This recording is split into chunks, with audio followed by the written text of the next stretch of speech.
नमस्कार मित्रमंडळींनो, आजच्या व्हिडिओमध्ये आपण 6 जुलै 2026 पर्यंत प्रधानमंत्री आवास योजना PMAY संदर्भातील सर्व ताज्या आणि महत्त्वाचे अपडेट जाणून घेणार आहोत. महाराष्ट्रासाठी किती कोटींचा निधी जो आहे तो मंजूर झालेला आहे, नवीन लाभार्थ्यांना काय फायदा होणार आहे, कोणत्या भागात घरकुलांची कामे जी आहे ती वेगाने सुरू आहेत आणि लाभार्थ्यांनी पुढे नक्की काय करावे, या सर्व प्रश्नांची उत्तरे तुम्हाला आजच्या व्हिडिओमध्ये मिळणार आहेत. म्हणून व्हिडिओ तुम्ही शेवटपर्यंत नक्की पहा.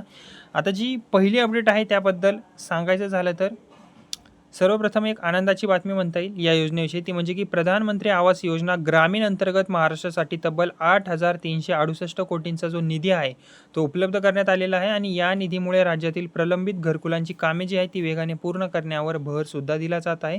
यामुळे हजारो नव्हे तर लाखो ग्रामीण कुटुंबांना स्वतःचे पक्के घर मिळण्याचा जो मार्ग आहे तो मोकळा होत आहे. ओके, आता जी दुसरी अपडेट आहे त्याबद्दल सांगायचं झालं तर या टप्प्यात सुमारे 5 लाख ग्रामीण कुटुंबांना प्रधानमंत्री आवास योजनेचा जो लाभ आहे तो देण्याचे उद्दिष्ट ठेवण्यात आलेले आहे आणि अनेक पात्र लाभार्थ्यांना घरांच्या चाव्याही वितरित करण्यात आल्या असून उर्वरित घरांची जी कामे आहेत ती आता वेगाने सध्या सुरू होत आहेत. ओके, आता जी तिसरी अपडेट आहे ती म्हणजे की राज्यात नवीन पात्र लाभार्थ्यांची नावे जी आहेत ती टप्प्याटप्प्याने यादीत समाविष्ट केली जात आहेत. ज्या लाभार्थ्यांची नावे जी आहे ती मंजूर झालेली आहेत त्यांच्या घरांच्या बांधकामाची प्रक्रिया जी आहे ती आता सुरू करण्यात आलेली आहे. अर्जाची स्थिती आणि हप्त्यांची माहिती जी आहे ती तुम्हाला अधिकृत पोर्टलवर नियमित अद्ययावत केली जात आहे. म्हणजे तुम्हाला जी अपडेट आलेली आहे ती तुम्हाला दाखविण्यात येत आहे. ओके, अधिकृत पोर्टलवर. ओके, आता जी नंतरची अपडेट आहे ती म्हणजे की महत्त्वाची माहिती म्हणता येईल. पुणे महानगर प्रदेशात प्रधानमंत्री आवास योजनेअंतर्गत सुमारे 5,200 घरांचे जे बांधकाम आहे ते सध्या सुरू आहे.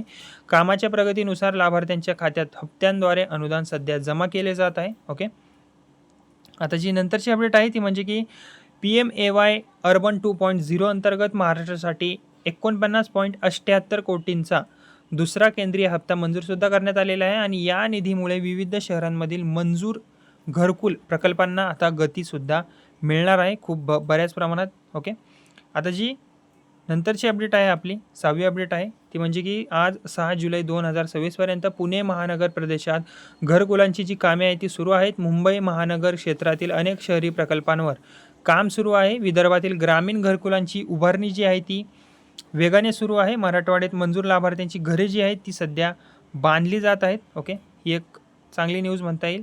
आणि तसेच उत्तर महाराष्ट्र आणि पश्चिम महाराष्ट्रातील अनेक गावांमध्ये घरकुलांची जी कामे आहेत ती प्रगतीपथावर आहेत. आता अजून एक अपडेट आहे. ओके, ती म्हणजे की लाभार्थ्यांनी सध्या काय करावे. ओके, आता जर तुमचे नाव प्रधानमंत्री आवास योजनेत आले असेल मित्रमंडळींनो, तर लाभार्थी यादीत तुमचे नाव तुम्ही नक्की तपासा. आधार आणि बँक खाते लिंक असल्याची तुम्ही खात्री करा. घर बांधणीचे प्रत्येक टप्प्याचे जिओ टॅगिंग वेळेत तुम्ही पूर्ण करा.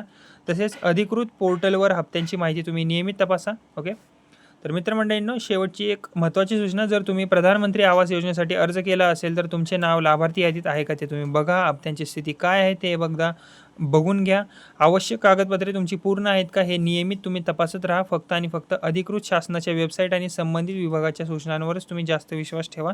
ओके, आणि आजच्या व्हिडिओमध्ये इतकेच. व्हिडिओ तुम्हाला उपयुक्त वाटला असेल तर व्हिडिओला लाईक करा, आपल्या मित्रांना आणि नातेवाईकांना शेअर करा आणि अशाच प्रधानमंत्री आवास योजना, लाडकी बहीण योजना, पीक विमा, PM किसान, नमो शेतकरी आणि महाराष्ट्र शासनाच्या ताज्या अपडेटसाठी आपल्या बडी नावाच्या चॅनलला सबस्क्राईब करायला विसरू नका. धन्यवाद.